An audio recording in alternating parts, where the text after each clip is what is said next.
საქართველოს ეროვნულ ბიბლიოთეკაში იშვიათი გამოცემების გაციფრება გრძელდება. ეს პროცესი აქტიურად მიმდინარეობს და ბაზა სულ უფრო მნიშვნელოვანი და მრავალფეროვანი ხდება მკვლევრებისთვის. ეროვნული ბიბლიოთეკის ციფრული ბიბლიოთეკა ივერიელი იშვიათ გამოცემათა ფონდიდან უკვე არაერთ გაციფრებულ ბიბლიოგრაფიულ ერთეულს ინახავს.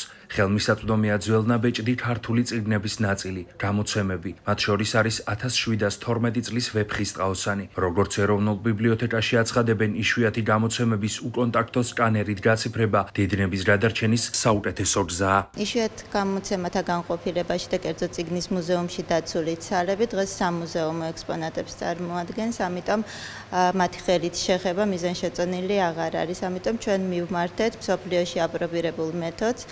ეს უნიკალური გამოცემები გავაციფრეთ, ყველა რა თქმა უნდა გაციფრებული ჯერ არ არის, მაგრამ პროცესი დაწყებულია. მათ შორის ეს ეხება ძველნაბეჭდ ქართულ წიგნებს, რომლებიც განსაკუთრებული ინტერესის სფეროა ქართული საზოგადოებისთვის და არა მხოლოდ ქართული საზოგადოებისთვის.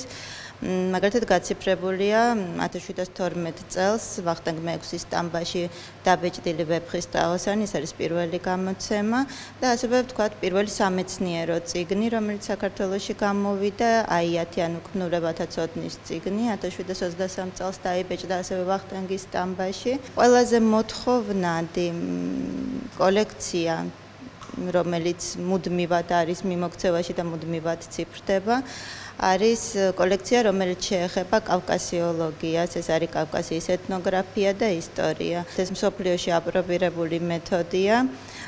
ფართოდ გამოიყენება მაგალითად ბრიტანეთის ბიბლიოთეკაში, კონგრესის ბიბლიოთეკაში, გერმანიას აქვს უდიდესი ბაზა და არსებობს კიდევ საერთო ევროპული ბაზა, სადაც გაერთიანებულია მთელი მსოფლიოს ბიბლიოთეკის, ძირითადად ევროპის ციფრული ცალები. ძალიან მიხარია, რომ ჩვენი ელექტრონული ბაზა ივერიელით, რომელიც ჩვენ გვერდზეა განთავსებული, ასევე ძალიან დიდი პოპულარობით სარგებლობს და ჩვენ თანამშრომლობთ ბევრ დიდ უნივერსიტეტთან და ინსტიტუტთან, ეს მკვლევარები მოგმართავენ და ციფრული სახით ჩვენ ვუგზავნით ძალიან იშვიათ გამოცემებს, რომლებიც სრული სახით ევროპის ბიბლიოთეკებში არ ინახება. დღეს ციფრულ ეპოქაში ეს სერვისი ძალიან გამოსადეგია და ძალიან ადვილად ხელმისაწვდომია ყველასთვის და სახლიდან გაუსვლელად უკვე შეგიძლიათ, რომ სერიოზული სამუშაო გასწიოთ